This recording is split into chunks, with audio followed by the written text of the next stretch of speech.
गुरुदेव, सर्वप्रथम तो मैं आपको धन्यवाद कहता हूं क्योंकि आपने मुझ में भक्ति का संचार किया, प्रसार किया है। गुरुदेव, इससे पहले मैंने कभी किसी संतों की वाणी नहीं सुनी थी, ना ही कभी उनके प्रति कभी भक्ति भाव प्रकट हुआ था, ना ही इज्जत दी, ना ही कभी दर्शन किए। गुरुदेव, मैं इतना महापापी हूं कि मैंने कभी भगवान का भी अस्तित्व नहीं माना।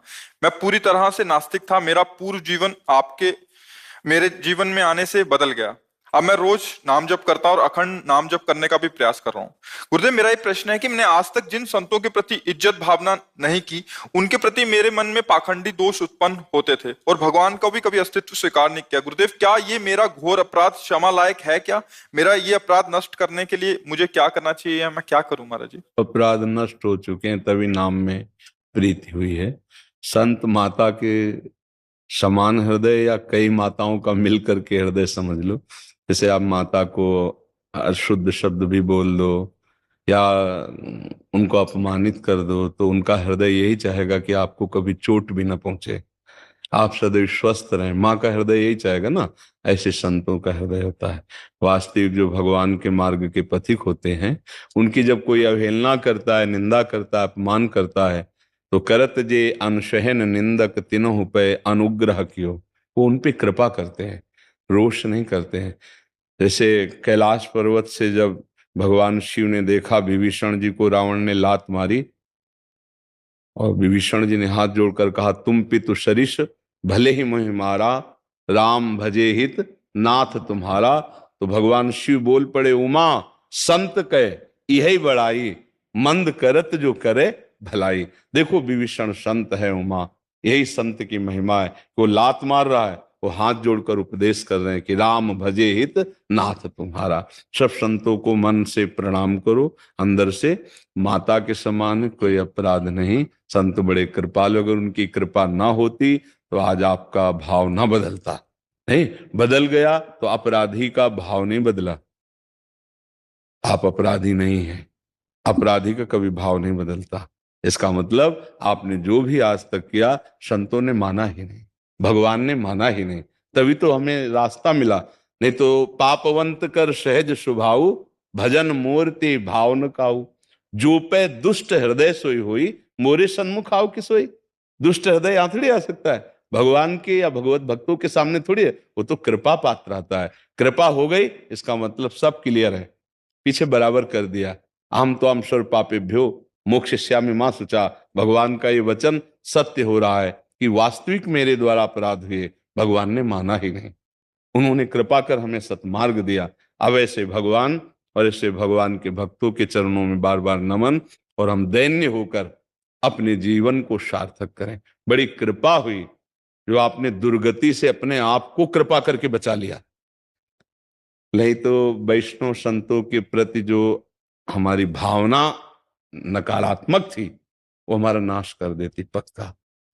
क्योंकि संतों के वचनों पर ही परमार्थ का प्रकाश होता है, वो आप खुद अनुभव कर रहे हैं। शास्त्र में जो लिखा है वो हम पकड़ नहीं सकते, संतों ने पकड़कर उसे रसमय शब्दों के द्वारा हमें दिया। संत ऐसे समझो जैसे शास्त्र रूपी समुद्र का मंथन करके, जो समुद्र में सबसे पहले विष निकला उसको तो शिव रूप से पी लिया, और जो अमृत निकला उसे बंटवा दिया। तो जो शास्त्रों का मंथन किया, उसका सार जो अमृत है वो सत्संग में मिलता है। कोई एक शब्द अमुक शास्त्र का है, कोई एक शब्द अमुक, कोई एक अनुभव का है, कोई एक महापुरुष का, सब मिला करके सत्संग में मिलता है। इसलिए सत्संग सार वस्तु होती है। हमारे ऊपर बड़ी कृपा है जो हमें सत्संग मिल रहा है, हमारे ऊपर बड़ी कृपा है जो हम नाम जप में चल रहे हैं। और एक बहुत बढ़िया बात आपने कही कि आपका निरंतर नाम जप करने का मन होता है, ये असीम कृपा। बीच बीच में 15 मिनट के लिए छूट जाता है गुरुदेव, फिर बाद। पर आपने जो देखो लक्ष्य बन गया ना, तो छूटने की बात पर ध्यान नहीं दिया। लक्ष्य पर लक्ष्य बन गया तो निश्चित वो लक्ष्य आपको छूटने नहीं देगा। एक दिन ऐसा आ जाएगा, तद विस्मरणेन परम व्याकुलते थी। अगर एक क्षण के लिए भी विस्मरण होगा तो लक्ष्य बन चुका है ना कि निरंतर भजन, तो व्याकुलता पैदा हो जाएगी। आप चलते रहिए, खूब नाम जप कीजिए, आहार शुद्ध रखिए, आचरण शुद्ध रखिए, और दूसरों में दोष दिखाई देने पर भी उसकी निंदा मत कीजिए। भगवान जिसको जैसे चला रहे हैं वैसे चल रहा है। ये माया का खेल है। कोई रजोगुणी खेल खेल रहा है, कोई तमोगुणी खेल खेल रहा है, कोई सतोगुणी और कोई त्रिगुणातीत। ये भजन, सत्यता पे चलना, भगवान का चिंतन, भगवत सेवा, परम हित, ये सब त्रिगुणातीत है, ये भगवत स्वरूप है।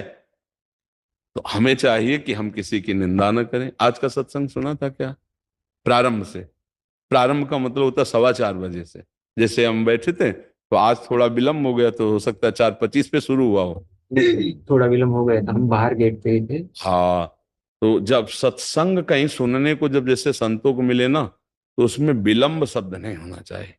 जैसे अमृत बट रहा है, पता नहीं कौन सी पंक्ति ऐसी जो हमारे जीवन को उठा दे और वो निकल जाए, तो हमें दौड़ करके जाना चाहिए और राइट टाइम के 10 मिनट पहले बैठ जाना चाहिए और जयकारा लगने के बाद में उठ के जाना चाहिए। ये सत्संग का सुनने का नियम है। गोस्वामी तुलसीदास जी को जब हनुमान जी का परिचय भूत ने बताया था ना, तो यही बताया था, सत्संग में सबसे पहले आते हैं और सबके बाद में जाते हैं। वो हनुमान जी होंगे जो सबके पहले आते हैं, मलिन वेशधारी, और सबके बाद में जाते हैं। मतलब जो महान भक्त है उसका ये स्वरूप है। उनको क्या सुनना है? वो ज्ञानी नाम अग्रगण्यम, लेकिन सत्संग की महिमा है। तो अगर आज सुने होते तो बहुत बढ़िया।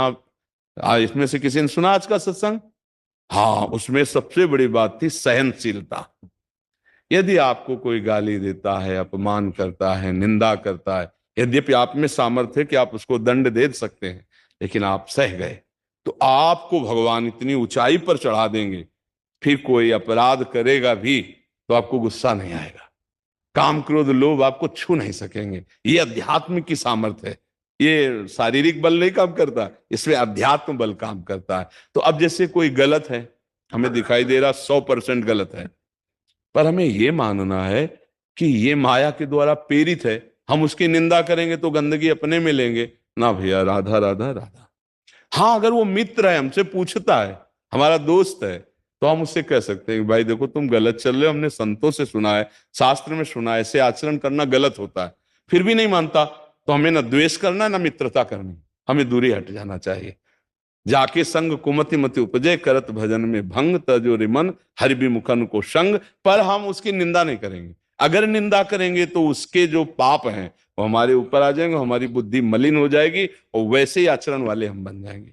खूब नाम जप कीजिए, जीवन का लक्ष्य बना लीजिए कि हमें धन भी कमाना है। 4 पुरुषार्थ हैं, धर्म, अर्थ, काम, मोक्ष।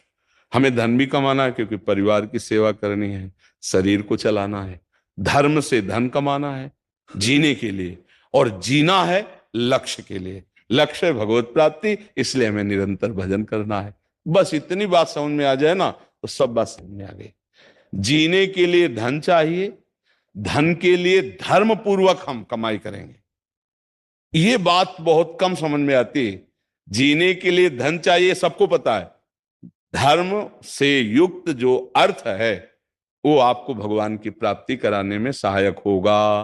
पाप का पैसा पाप ही सुचवाएगा और पाप ही करवाएगा और दुख ही देगा। अधर्म युक्त कमाई से बचे, धर्मयुक्त कमाई करे, ये जीने के लिए। लेकिन जीवन का लक्ष्य भगवत प्राप्ति। हम जी रहे हैं श्री भगवान की प्राप्ति के लिए, इसलिए हर समय राधा राधा राधा राधा, कृष्ण कृष्ण, जो नाम प्रिय जो गुरुदेव ने दिया हो खूब नाम जप करे। ठीक है बच्चा? और धन्यवाद आपका, क्योंकि आपने बात मानी तो आपका परिवर्तन हुआ। हमारी बात से परिवर्तन नहीं हुआ, परिवर्तन हुआ आपकी श्रद्धा से। भगवान ने कृपा करी, जो आपके हृदय में संत वाणी के प्रति श्रद्धा कर दी, आपने स्वीकार किया, तो धन्यवाद आपको कि आपने स्वीकार किया। जैसे माँ बच्चे को जब दूध पिलाती है ना, अगर वो पी लेता है तो माँ को खुशी होती है और आशीर्वाद देती है। दूध पीने से बच्चा ही पुष्ट होगा, लेकिन माँ को सुख होता है कि मेरा बच्चा दूध पी लिया, आप स्वस्थ होकर खेले जाके। वैसे पीठ में हाथ दे, बहुत अच्छे राजा बाबू, तुमने दूध पी लिया ना, आप खेलो। ऐसे ही राजा बाबू, तुमने हमारी बात मान ली, तुम धर्म से चलने लगे, भगवान के मार्ग में चलने लगे, इसलिए आप सुखी रहोगे। आप धर्म से चलोगे तो ये हमारे जीवन की सार्थकता है। आपने हमारे जीवन को सार्थक होने में, हमारी वाणी को सार्थक होने में सहयोग दिया, तो आपका जीवन सार्थक हुआ। ये बात से हमारा जीवन सार्थक हो गया। तो धन्यवाद आपका, जो आपने हमारी बात मानी। ये सबके लिए जो आप बात मान रहे हो, ये हमारे ऊपर कृपा कर रहे हो। क्योंकि ये हमारी ड्यूटी है। महाराज जी आप कहते हैं बारी मथे घृत होए बरु सिकता ते बरु तेल बिनु हरि भजन न भवतरी ये सिद्धांत अपेल। महाराज जी इन चौपाई का अर्थ क्या है महाराज जी? और अच्छा अर्थ रामेश्वर दर्शन करहीं बिनु प्रयास भव सागर तरहीं। ले सुनो, हाँ पहले इसमें बारी मथे घृत होए बर, मतलब असंभव है पानी के मथने से कहीं घी पैदा हो जाए, असंभव है। पर ऐसा कभी संभव हो जाए तो भी बालू के पेरने से तेल निकल जाए, असंभव है। पर ऐसा भले हो जाए, पर बिना भगवान का भजन किए कोई संसार से तर नहीं सकता। गोस्वामी जी कह रहे हैं कि ऐसा हो, ये एकदम असंभव है कि पानी के मथने से घी निकल जाए, बालू के पेरने से तेल निकल जाए। बोले ऐसा असंभव भले संभव हो जाए, लेकिन बिना भगवान का भजन किए, हरि भजन किए, कोई संसार समुद्र से पार नहीं हो सकता। बारी मथे घृत होए बर सिकता ते बरु तेल बिनु हरि भजन न भवतरी या सिद्धांत अपेल विनिश्चितम बदामि तेन अन्यथा वचांश में। निश्चित बात मैं कह रहा हूं, अन्यथा मत मानना। हरि का भजन किए बिना संसार समुद्र से पार नहीं हुआ जा सकता। ये बात है। तो जो रामेश्वर दर्शन करहीं बिनु प्रयास भव सागर तरहीं, इस चौपाई का क्या ताल्लुक है? क्योंकि आपने कहा नाम को, नाम कह दिया, नाम से बिना हो ही नहीं सकता। हाँ तो रामेश्वर के दर्शन कर सकते हो तुम? एक बार रामेश्वर के नहीं, रामेश्वर के दर्शन कर ही आए तुम? नहीं, हम नहीं, जो भी नहीं, कर ही नहीं सकता बिना नाम के। क्योंकि वो नेत्र कहां से प्राप्त होंगे? नेत्र कहां से प्राप्त? एक बार राम के ईश्वर का दर्शन कर लो तो तुम्हारा काम बन जाएगा। तो देखने वाले नेत्र तो होने चाहिए। ये तो पांच भौतिक नेत्र हैं, मायाकृत नेत्र हैं, इनसे रामेश्वर के दर्शन कैसे कर सकते हो? इसीलिए नाम जप करो तो तुम्हारे प्रेम नेत्र खुलें, ज्ञान नेत्र खुलें, तब तुम उनके दर्शन कर पाओगे। इसीलिए हम कह रहे नाम जप करो। नहीं, हाँ आ जाओ बिहारी जी के दर्शन करिए और भला हो जाए बिहारी जी के दर्शन। एक बार बिहारी जी के दर्शन होने के बाद जित देखूं तित श्याममयी है करके आओ, भला हो जाए तो हमें बताना। और हाँ, और नाम जप करो, बिना दर्शन के दर्शन हो जाएंगे। जिस दिन नाम की कृपा छा जाएगी ना, तो जिधर देखोगे उधर वही नजर आएगा, वही नजर आएगा, दूसरा नजर ही अभी नजर ही नहीं है। एक बार पी मूर्ति नैनन बसे तेहि रस राय समाए, रूप छके घूमत रहे तन को तनिक न भान, नारायण दृग जल भय यह प्रेम पहचान। वो नाम से होता भैया, वो कहीं जाने आने से नहीं होता। नहीं चलो, तुम तो विश्व के किसी एक तीर्थ में जाओगे। यहाँ बचपन से तीर्थ में गुजारा किया घर छोड़ के, किसी एक दो तीर्थ में थोड़ी गए, जीवन ही तीर्थ है मेरा है। तब हम तुम्हें अनुभव से बोल रहे हैं, इसीलिए हम दहाड़ के बोलते हैं। अभी पीछे के बैच में बोला था कि हम खा के बोल रहे हैं, केवल थ्योरिकल पढ़ के नहीं बोल रहे हैं। कि हलवा के पढ़ने की बात पूरी पढ़ी और फिर तुम्हें सुना दी, ऐसे नहीं। हलवा पढ़ा और बनाया और खाया और फिर हम वो सुना रहे हैं तुम्हें, फिर तुम्हें बता रहे हैं। नाम की महिमा ऐसे थोड़ी बताओ। तुम रामेश्वर दर्शन की बात कर रहे हो यहाँ, अब कैसे तुम्हें बताएं? जीवन ही वही है। तब सार बात पकड़ में आई है, राधा राधा राधा राधा। और कुछ समझना चाहते हैं? गुरुदेव, हमें कोई मित्र नहीं बना रहा था। हम 7 साल से आपका सत्संग एकांतिक। हमारी तुम्हारी दोस्ती पक्की है। और क्या, जिसको संसार में कहीं कोई मित्र ना बनाता हो, हमने आपको बनाया था। हमने जाना था कि बनाया था। नहीं बनाया नहीं यार, था में मत ले जाओ। पोस्ट इससे होता है कि आपकी कृपा से नाम जप कर रहे हैं, मतलब जब नहीं, था शब्द क्या होता है? वो इंड बताता है कि था, बनाया था, अब नहीं है। ऐसा नहीं, बनाया था, बनाया है, बनाते रहेंगे, तुम ही को मित्र मानेंगे। हमारी मित्रता में दूसरे दोस्तों की जरूरत नहीं होती। नहीं है गुरुदेव। और फिर हमारी मित्रता अगर करोगे तो विश्व पर विजय प्राप्त कर लोगे। पक्की बात, अगर आज्ञा के अनुसार चलोगे, मित्र वही है जो कुपंथ निवार सुपंथ चलावा। हम जो कह रहे हैं वैसे के अनुसार चलोगे तो सुख दुख को सहने की सामर्थ्य आ जाएगी, काम क्रोध लोभ मोह मद को पछाड़ने की सामर्थ्य आ जाएगी, और एक अद्भुत आनंद रहेगा। आप सोचो, अपने दोस्त के विषय में जब हम सोचते हैं तो वो जैसे आचरण वाला होता वैसे हमें आचरण आते हैं। हम जैसे अपने मित्र बनाए गोविंद को या गोविंद के किसी निज जन को, वैसे ही हमें आचरण आएंगे। हम जिसका चिंतन करते हैं वैसे ही प्रभाव आता है। जैसे अभी चिंतन करें नींबू, तो देखो है ना, खटाई, तो उसका हर प्रकृति की वस्तु के चिंतन का प्रभाव है। तो जब हम चिंतन करेंगे प्रेमानंद, तो प्रेमानंद में जो है, हम गाढ़ चिंतन करने लगे तो हम और प्रेमानंद एक होने लगेंगे। और जब प्रेमानंद में एक हो जाएंगे तो लोग कहने लगेंगे कि प्रेमानंद का दोस्त है। अपने आप एक भृंगी नाम का कीड़ा होता है, वो दूसरी जाति के कीड़े को लाता है और अपने घरौंदे में मिट्टी के बंद करके और डंक मारता है, भयवश अपना चिंतन कराता है। कुछ समय में वो कीड़ा रंग बदल करके भृंगी बन जाता है। सोचो, भय से चिंतन कराकर वो उस कीड़े को भृंगी बना देता है। तो हम अगर प्यार से भगवान का चिंतन करेंगे या भगवान के भक्तों का चिंतन करेंगे तो हमें भगवान की भक्ति नहीं आ जाएगी, हमें भगवान की सामर्थ्य नहीं आ जाएगी। हाँ, पक्की दोस्ती, बस बुरा आचरण मत करना। हाँ बस अच्छे आनंद से रहो और नाम जप करते रहो, परिवार की सेवा करो, माता पिता इनकी सेवा करो और मेहनत से धन कमाओ, परिवार की सेवा करो। हाँ, जैसे हमारा कार्य है समाज सेवा, ये हमारी समाज सेवा हो रही, ये हमारी क्या होता है, हम सबके दिमागों से खेल रहे हैं। हमारा जो खेल हो रहा है वो दिमागों से खेल हो रहा है। जहां जहां दिमागों में सड़न पड़ रही ना, उसको हटा रहे हैं। ये समाज से जो अलग अलग सेवा होती है ना, ये डॉक्टर होता है शारीरिक अंग को निकालता है, तो ऐसे हम होते सड़न वाली बातें जो तुम्हारे दिमाग को सड़ा रही, जो तुम्हारे आचरणों को गंदगी प्रदान कर रही, क्योंकि आचरण होते हैं दिमाग के, सबका मालिक दिमाग है यहाँ, वो जैसा आदेश करता है वैसा। तो हम तुम्हारे दिमागों का ऑपरेशन कर रहे हैं, तुम्हारे दिमागों से लड़ रहे हैं। हम टीचर भी हैं, हम डॉक्टर भी हैं, नहीं है, टीचर भी हैं और डॉक्टर भी हैं।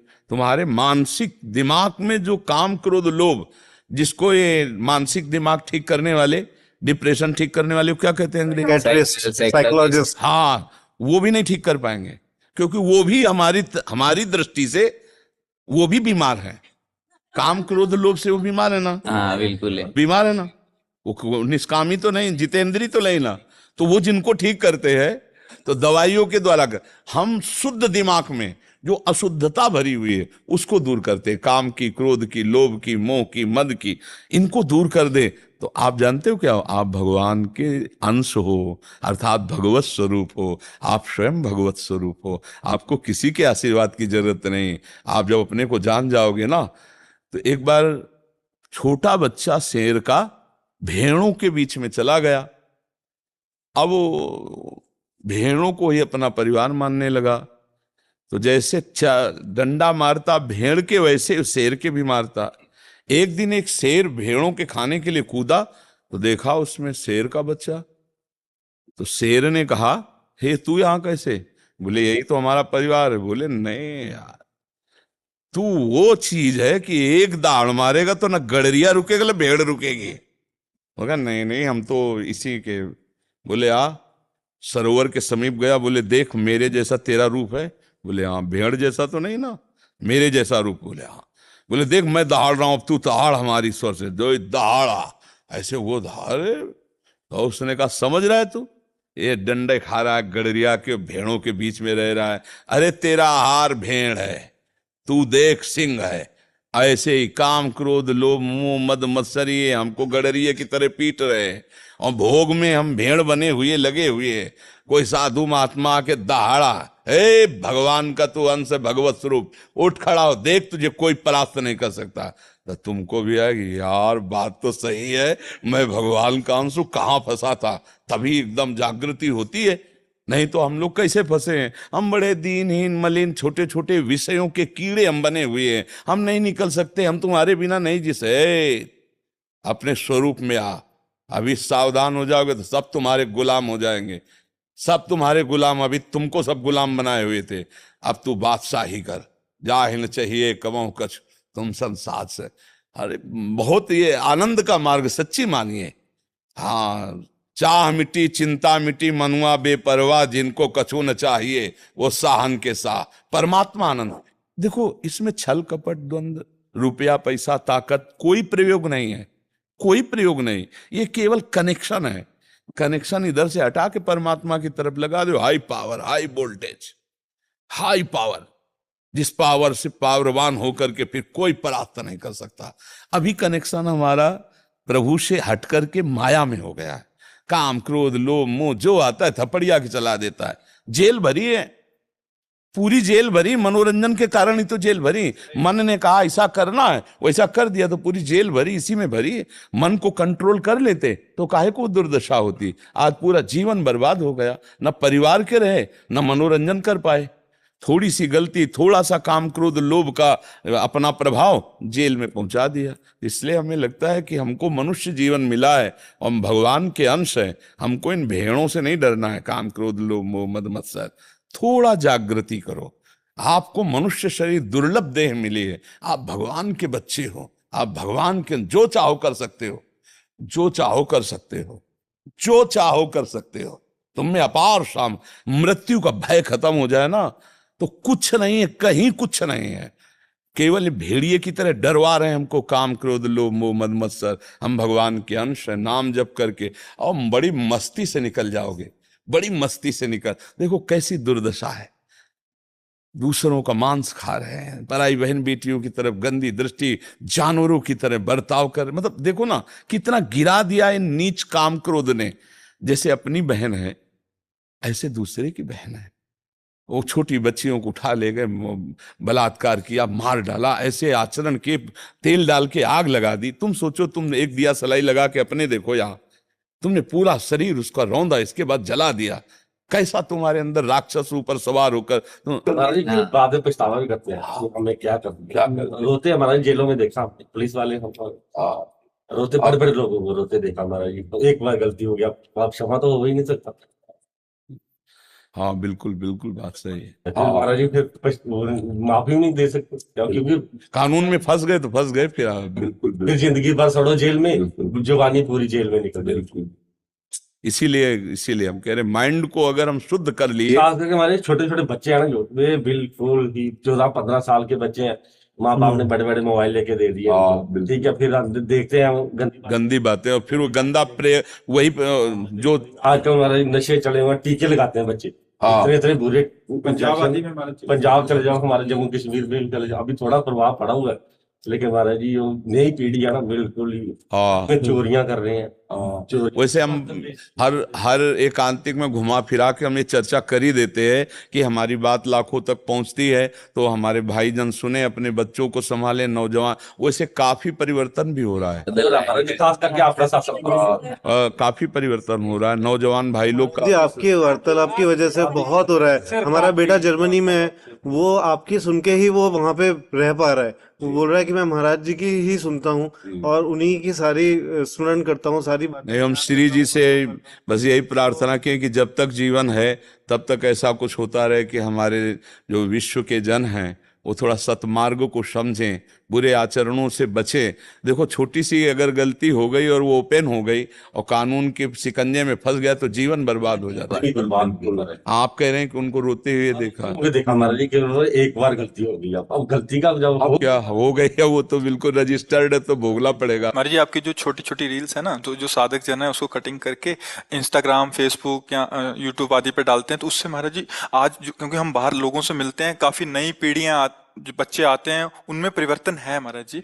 और जब उनसे पूछते हैं तो वो कहते हैं कि हमारा मतलब एक फ्रेंड्स जो सर्कल है उसमें भी काफी परिवर्तन है। हाँ नहीं, बहुत भगवान सब पर कृपा करे, सबका सद्बुद्धि दे, सन्मार्ग दे। हाँ टेक्निकली समझना चाहते हैं परमार्थ को, अध्यात्म को, तो जो आप एक सरल ढंग से आप बताते हैं कि नाम जप करो, कर्मों का भोग भोगना पड़ेगा, तो मतलब नशे ना करो, क्यों ना करो, उसके लिए भी आप तथ्य देते हैं महाराज जी, तो बहुत सहजता से समझ पाते हैं महाराज जी हम सब। एक सूर्य की किरण जो सूर्य की तरह आपकी वाणी जो है ना, बस ठाकुर जी, श्री जी और आप सबका आशीर्वाद, आप सबकी सद्भावनाएं जो है ना, अगर आप हमारी बात ना मानो तो हमारी बात का क्या महत्व, आप बताओ ना। तो धन्यवाद है कि आप लोग बात सुन रहे हैं, बात मान रहे हैं और आगे बढ़े। भगवान सब पर कृपा करें।